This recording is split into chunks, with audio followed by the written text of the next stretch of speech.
विभाग के हिंदी अध्यापक श्री मुकेश गोकुल सिंह राजपूत द्वारा निर्मित YouTube चैनल की ओर से सभी छात्रों को नमस्ते और मंगलमय शुभकामनाएं। इस YouTube चैनल के माध्यम से हिंदी विषय में हिंदी व्याकरण की जानकारी अधिक से अधिक स्कूलों के छात्रों तक और मेरे हिंदी अध्यापक वृंद तक पहुंचाने का प्रयास प्रामाणिकता के साथ करते रहेंगे। इस YouTube चैनल को देखने वाले सभी छात्रों को और मेरे हिंदी अध्यापक वृंद को जरूर कहना चाहूँगा कि इस YouTube चैनल को लाइक करें, अपने दोस्तों के साथ शेयर करें, सब्सक्राइब करें और इस YouTube चैनल की लिंक को ज़्यादा से ज़्यादा शेयर करें, कमेंट भेजने का प्रयास करें। तो चलिए आज के इस सत्र में हम शब्द साधन, इसके अंतर्गत उपसर्ग, प्रत्यय, इसके बारे में विशेष जानकारी प्राप्त करेंगे। तो चलिए शब्द साधन इस प्रकार। सार्थक वर्ण से शब्द तैयार होते हैं। भाषा अनेक शब्दों का भंडार है। शब्द अनेक तरह से बनते हैं। शब्द कैसे बनते हैं इसका विचार यहाँ करेंगे। एक ही भाषा के शब्द 3 प्रकार से बनते हैं। तो चलिए अगले टॉपिक में हम भाषा के शब्द 3 प्रकार से बनते हैं। तो पहला प्रकार उपसर्ग, दूसरा प्रकार प्रत्यय और तीसरा प्रकार समास। लेकिन दोस्तों यहाँ पर हम पहला प्रकार उपसर्ग और दूसरा प्रकार प्रत्यय इसका विचार करेंगे। तो चलिए आज के इस सत्र में हम पहला प्रकार उपसर्ग किसे कहते हैं। तो उपसर्ग की परिभाषा इस प्रकार। शब्द के पहले मतलब पूर्व जो अक्षर या अक्षर समूह लगाया जाता है उसे उपसर्ग कहते हैं। दूसरे अर्थ में इसकी परिभाषा इस प्रकार से समझ लेंगे। उस शब्दांश या अवयव को उपसर्ग कहते हैं जो किसी शब्द के पहले आकर लगकर विशेष अर्थ प्रकट करता है या शब्द के अर्थ में परिवर्तन लाता है, उसे उपसर्ग कहते हैं। दोस्तों हम थोड़े फार्मूला के माध्यम से भी इसे समझने का प्रयास करेंगे, जैसे कि उप अधिक सर्ग बराबर उपसर्ग। अब यहाँ पर उप का मतलब निकट या पास में या समीप, और सर्ग का मतलब सृष्टि करना। जो शब्दांश किसी शब्द के निकट, पास या समीप आकर नया शब्द बनाता है उसे उपसर्ग कहते हैं। तो दोस्तों इस प्रकार से यहाँ पर उपसर्ग किसे कहते हैं, उपसर्ग की परिभाषा, इसके बारे में जानकारी प्राप्त की। अब आगे इनका स्वतंत्र अस्तित्व नहीं होता दोस्तों, फिर भी शब्दों के साथ मिलकर नए अर्थ का बोध कराते हैं। तो चलिए उपसर्ग घटित शब्द किसे कहते हैं इसके बारे में जानकारी प्राप्त करेंगे। उपसर्ग लगाकर जो शब्द बनता है उसे उपसर्ग घटित शब्द कहते हैं। उदाहरण के तौर पर जैसे कि गमन शब्द का अर्थ है जाना। यदि इसके पहले या पूर्व आ उपसर्ग लगा दे तो आगमन शब्द बन जाएगा, जिसका अर्थ है आना, जो मूल शब्द गमन के अर्थ से अलग या विपरीत है। इसी प्रकार आकाश, जिसे नभ ऐसे भी कहते हैं, आकार जैसे शक्ल, आचरण, साथ ही साथ आक्रमण उसे हमला भी कहेंगे, आदि शब्द है जो आ उपसर्ग जुड़कर बने हैं। उपसर्ग आ लगकर जो शब्द बने हैं उन्हें उपसर्ग घटित शब्द कहते हैं। उदाहरण के तौर पर आकाश, आकार, आचरण, आक्रमण आदि जो हम लोगों ने उपयुक्त उदाहरण समझे वह यहाँ पर संक्षिप्त में देने का प्रयास किया। अब और उदाहरण समझने का प्रयास करेंगे, जैसे कि उदाहरण हार शब्द का अर्थ है पराजय या गले का हार। इसी हार शब्द में प उपसर्ग लगाकर प्रहार मतलब चोट करना। देखिए फिर से सुनिए, हार शब्द में प्र उपसर्ग लगकर प्रहार मतलब चोट करना, यह अर्थ हो जाता है। आ उपसर्ग लगकर आहार मतलब भोजन, इसका अर्थ हो जाता है। वि उपसर्ग लगकर विहार मतलब घूमना, इसका अर्थ हो जाता है। शब्द इस प्रकार से ये बनते हैं, जिनको उपसर्ग घटित शब्द भी कहते हैं। तो दोस्तों किस प्रकार से यहाँ पर हार शब्द के आगे अलग अलग उपसर्ग लगकर यह उदाहरण बने हैं, उसको समझने का यहाँ पर प्रयास किया। ऊपर के उदाहरण नंबर 1 और 2 से स्पष्ट हुआ है कि कहीं पर एक ही उपसर्ग भिन्न भिन्न शब्दों से जुड़ता है। 2, कहीं पर एक ही शब्द में भिन्न भिन्न उपसर्ग जुड़ते हैं। दोनों ही स्थितियों में यहां पर मूल शब्द के अर्थ में विशेषता या परिवर्तन ला देता है। तो दोस्तों इस प्रकार से यहां पर हमने उपसर्ग की परिभाषा, साथ ही साथ उदाहरण के माध्यम से यहां पर उपसर्ग समझने का प्रयास किया। अब हम अगले टॉपिक में हिंदी में प्रचलित मुख्य उपसर्ग, इसके बारे में विशेष जानकारी प्राप्त करेंगे। तो चलिए, हिंदी में प्रचलित मुख्य उपसर्ग। हिंदी में प्रचलित मुख्य उपसर्ग को 3 भागों में विभाजित किया गया है। पहला भाग हिंदी के उपसर्ग, दूसरा भाग संस्कृत के उपसर्ग, तीसरा भाग उर्दू के उपसर्ग। तो चलिए अगले टॉपिक में हम सबसे पहला भाग हिंदी के उपसर्ग, इसके बारे में जानकारी यहाँ पर प्राप्त करेंगे। तो यहाँ पर हम उदाहरणों के माध्यम से समझने का प्रयास करेंगे। यहाँ पर मान लीजिए 3 कॉलम दिए गए हैं, जैसे कि उपसर्ग का एक कॉलम हुआ, उसके अर्थ का दूसरा कॉलम हुआ और उसके उदाहरण का तीसरा कॉलम हुआ। तो चलिए आप लोग वीडियो के माध्यम से भी इसे भली भांति ढंग से देखते हुए और ऑडियो के माध्यम से सुनते हुए समझ सकते हैं। तो चलिए हिंदी के उपसर्ग। उपसर्ग में अ उपसर्ग अर्थ है अभाव, निषेध।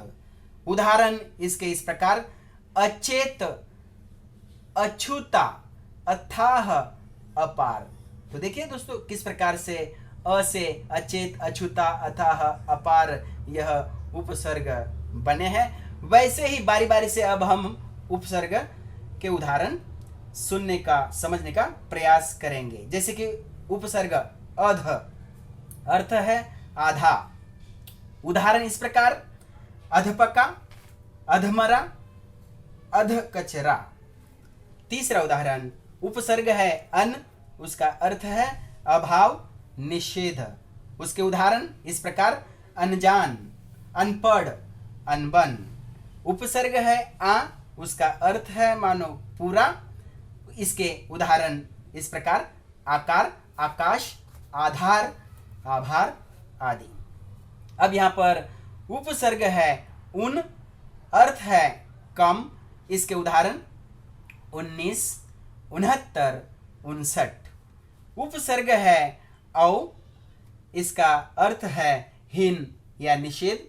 इसके उदाहरण अवसर, अवसान, अवगुण, अवधर। उपसर्ग है कु, अर्थ है बुरा। इसके उदाहरण कुचाल, कुठोर, कुलक्षणी।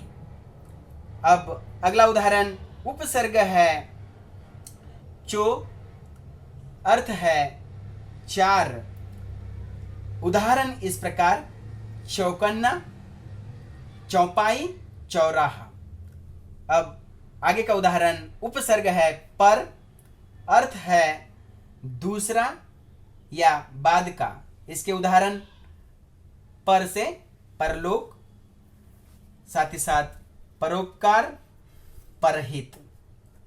आगे के उदाहरण में उपसर्ग है ति या त्रि, अर्थ है तीन। इससे उदाहरण इस प्रकार: त्रिकोणा, तिपाई, तिराहा। उपसर्ग है स, अर्थ है अच्छा। स या सु से उदाहरण इस प्रकार से: सुगंध, सुजान, सुडोल। आगे का उदाहरण उपसर्ग है दु या दूर, अर्थ है दो या बुरा। इसके उदाहरण दु से दुबला, दुभाषिया, दुमंजिला। उपसर्ग है बिन, अर्थ है बिना या निषेध। उदाहरण इस प्रकार: बिन कहा, बिन ब्याही, बिन बादल। तो दोस्तों, यहाँ पर हिंदी के उपसर्ग और उन उपसर्ग से किस प्रकार से उदाहरण तैयार होते हैं, इसको समझने का हमने यहाँ पर प्रयास किया। अब हम अगले टॉपिक में संस्कृत के उपसर्ग, इनका उदाहरण समझने का प्रयास करेंगे। तो यहाँ पर भी वैसे ही मानो 3 कॉलम है, जैसे कि उपसर्ग कौन कौन से है उसका एक कॉलम, दूसरा है उनके अर्थ क्या होते हैं उसका दूसरा कॉलम, और उन उपसर्ग से कौन कौन से उदाहरण बना सकते हैं इसका तीसरा कॉलम दिया गया है। तो हम यहाँ पर अब संस्कृत के उपसर्ग देखने का प्रयास करेंगे, सुनेंगे और समझने का भी प्रयास करेंगे। तो चलिए, संस्कृत के उपसर्ग के उदाहरण इस प्रकार। तो उपसर्ग के कॉलम में पहला उदाहरण उपसर्ग अति, अर्थ अधिक। इसके उदाहरण अति से अत्याचार, अत्यंत, अति, अधिक, अंत। अत्यंत का यह विभाजन कर सकते हैं दोस्तों। अब दूसरा उपसर्ग आधि, अर्थ है ऊपर या श्रेष्ठ। इसके उदाहरण अधिकरण, अध्यक्ष। अध्यक्ष का विभाजन अधि, अधिक, अक्ष। अब तीसरा उदाहरण उपसर्ग है अनु, अर्थ है पीछे या समान। अब इसके उदाहरण अनु से अनुकरण, अनुकूल, अनुचर आदि। अब आगे उपसर्ग है अप, इसका अर्थ है बुरा, हीन या विरुद्ध। इसके उदाहरण मतलब अप से अपकार, अपमान, अपयश, अपशब्द आदि। अब उपसर्ग है अभी, इसके अर्थ है और, पास या सामने। इसके उदाहरण अभी से अभिष्ट, अभिनय आदि। अब आगे का उदाहरण उपसर्ग है अव, अर्थ है बुरा या नीचे या हीन। इसके उदाहरण अव से अवगुण, अवज्ञा, अवनति आदि। अब उपसर्ग है आ, अर्थ है उल्टा या तक या समेत। इसके उदाहरण इस प्रकार: आ से आकर्षण, आक्रमण, आजन्म। उपसर्ग है उत, अर्थ है ऊंचा, ऊपर या श्रेष्ठ। इसके उदाहरण है उत से उत्कंठा, उत्कर्ष, उत्तम, उत्थान आदि। अब आगे का उदाहरण है उपसर्ग है उप, अर्थ है गौण या समीप। इसके उदाहरण उप से उपकार, उपदेश, उपमंत्री, उपमान आदि। अब उदाहरण में उपसर्ग है दूर, अर्थ है कठिन या बुरा। इसके उदाहरण दूर से या दू से दुर्जन, दुर्दशा, दुराचार आदि। अब यहाँ पर उपसर्ग है दुस, अर्थ है कठिन बुरा या दुष्ट। इसके उदाहरण दुष्कर्म, दुष्चरित्र, दुस्तर आदि। अब आगे का उदाहरण उपसर्ग है नि, अर्थ है अभाव या नीचे। इसके उदाहरण नि से निदान, निपात, नियम, नियुक्त आदि। अब उपसर्ग है निर, इसका अर्थ है बिना या रहित। अब निर से बने उपसर्ग निर्गुण, निराकार आदि। अब उपसर्ग है निस, अर्थ है निषेध या रहित। इसके उदाहरण नि से निष्काम, निश्चय, निस्सार आदि। अब उपसर्ग है परा, अर्थ है उल्टा या पीछे। अब परा से उदाहरण बने पराक्रम, पराकाष्ठा, पराजय। अब उपसर्ग है परि, अर्थ है आस पास, चारों ओर। इससे उदाहरण बने परिक्रमा, परिचय, परिणय। अब उपसर्ग है प्र, इसका अर्थ है अधिक या आगे। प्र से बने उदाहरण प्रख्यात, प्रचार, प्रदर्शन, प्रभाव। तो दोस्तों, इस प्रकार से संस्कृत के ऐसे ढेर सारे उपसर्ग से आप लोग भी उदाहरण तैयार कर सकते हैं या उदाहरणों के माध्यम से संस्कृत के उपसर्ग समझने का प्रयास किया। अब हम अगले टॉपिक में उर्दू के उपसर्ग, इसके बारे में विशेष जानकारी प्राप्त करेंगे। तो इसमें भी वही बात, 3 कॉलम है। जैसे कि उर्दू के उपसर्ग पहला कॉलम, उसके अर्थ दूसरा कॉलम, और उर्दू के उपसर्ग से बने उदाहरण इसका तीसरा कॉलम। तो चलिए यहाँ पर भी उदाहरण के माध्यम से समझने का प्रयास करते हैं। तो उदाहरणों में सबसे पहले उपसर्ग में उपसर्ग है अल, अर्थ है निश्चित। तो अल से उदाहरण बने अलबत्ता, अलबेला, अलमस्त आदि। अब उपसर्ग है एन, इसका अर्थ है ठीक या पूरा। तो इसे एन से उदाहरण बने एन वक्त, एन जवानी, एन मौका आदि।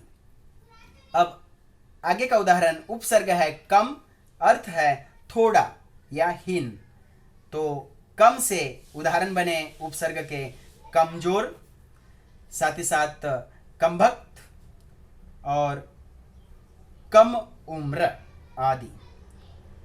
आगे का उदाहरण उपसर्ग है खुश, अर्थ है अच्छा। उदाहरण इस प्रकार से खुश से बने खुशकिस्मत, खुशबू, खुश मिजाज आदि। अब उपसर्ग है गैर, अर्थ है बिना या भिन्न। अब गैर से उदाहरण इस प्रकार गैर हाजिर, गैर मुमकिन आदि। अब उपसर्ग है दर, अर्थ है में। इससे उदाहरण बने, मतलब दर से उदाहरण इस प्रकार दरअसल, दरखास्त, दरमियान आदि। ऐसे ही आगे और उदाहरण उर्दू के उपसर्ग के इस प्रकार समझने का प्रयास करेंगे। उपसर्ग है ना, अर्थ है नहीं या अभाव। इसके उदाहरण ना से बने नाचीज, नादान, नालायक आदि। आगे उपसर्ग है व, अर्थ है सहित, में या अनुसार। तो व से बना बखूबी, साथ ही साथ ब से बना बदौलत, बदस्तूर, बनिस्बत। तो इस प्रकार यहाँ ब दिया गया है। फिर से एक बार मैं दोहरा देता हूं। ब से बना बखूबी, बदौलत, बदस्तूर, बनिस्बत। अब आगे का उदाहरण बद उपसर्ग है। इसका अर्थ है बुरा या भद्रा। इससे उदाहरण बने, मतलब बद से बदनाम, बदबू, बदचलन। अब आगे का उदाहरण है बर उपसर्ग का अर्थ है ऊपर या पर। इसके उदाहरण है बर से बर्खास्त, बर्दाश्त, बरकरार। आगे का उदाहरण उपसर्ग है बा, इसका अर्थ है साथ या सहित। उदाहरण बा से बा अदब, बाकायदा, बाइज्जत आदि।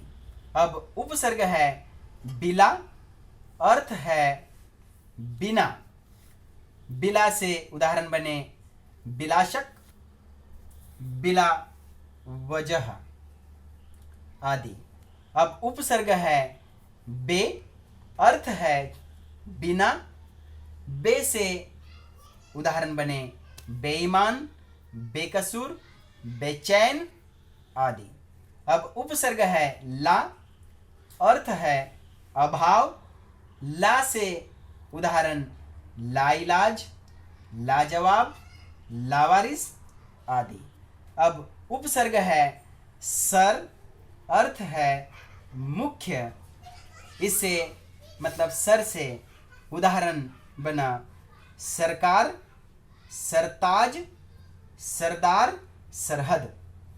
अब आगे के उदाहरण में उपसर्ग है हम, अर्थ है साथ या समान। हम से बना हमराही, हमवतन, हमदर्द, हमसखा आदि।